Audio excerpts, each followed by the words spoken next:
niñ ko dégg muy waxtaan bi nga xamante ni ñu ngi ci àndoon ak kii di Cheikh Bara Ndiaye borom def gis comme ni mu ko baaxoo di ko amal fële ci Walfadjri alxames bu jot mu nekk waxtaan bu am solo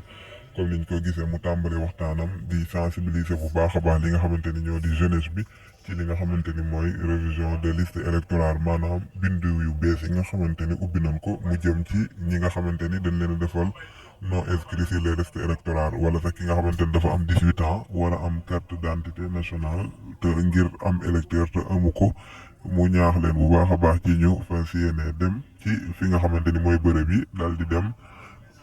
def li nga xamante ni moo di seen warteef ngir 2024 ñu mën a tànn ki nga xamante ni moo leen neex teg ko ci bopp réew mi ci fàttali ki nga xamante ni dafa amul carte d'identité day dem ut li nga xamante ni mooy extrait de naissance moins 1 an boole ko ak li nga xamante ni moo di résidence nag da ngay dem ci sa chef de quartier mu bindal la li nga xamante ni moo di certificat domicile nga yóbbu ko ci sa mairie ñu defal la résidence nga boole résidence bi ak sa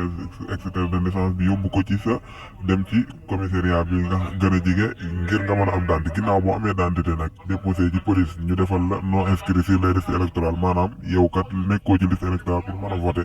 yow moom da ngay photocopier sa carte d'identité boole ko ak sa extrait de naissance ba tey astafurlah wala boo nga boole ko ak li nga xamante mooy sa résidence dem ci bërëb yi nii bindoo jamono ji commencé na mais weer rek lay am weer bi sax mën naa bañ a mat ubbi na tey jii le 6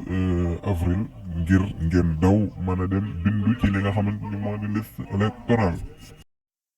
kon ñu ñëw bu baax a baax ci jàngat bi nga xamante ni kii di Cheikh Bara Ndiaye def na ko ginnaaw bi nga xamante ni soññee na ñaax ci li nga xamante ni mooy bindu ji ci liste électorale yi mu ñëw bu baax a baax ci jàngat li nga xamante ni moo di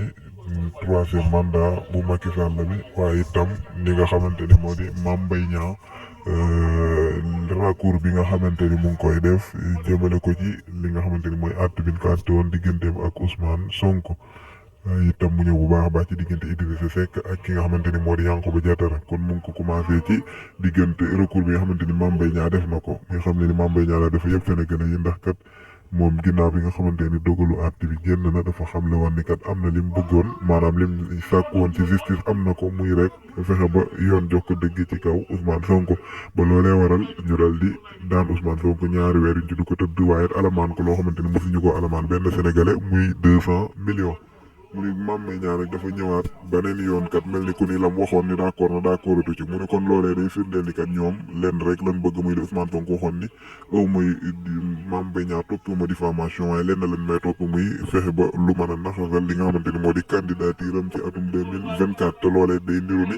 état du Sénégal ñoo nekk ci ginnaawam ndax buñ gisee ku mel ni procureur xamle na ni kat day def recours donte ni pour recours bi nga xamante ni moom la Mame Mbaye Niang bëgg def nekkul recours buñ ci mën naa xañ Sonko ay droit am waaye recours bi procureur def moo ko mën a xañ ay droit am ba tey Cheikh Bara Ndiaye dana xali Sénégalais ni li nga xamante ni kat mooy injure publique bi nga xamante ni moom la procureur di dugale recours loolee kenn mënu cee daan kii di Ousmane Sonko ndax lii di gàtt bi ñuy wax ni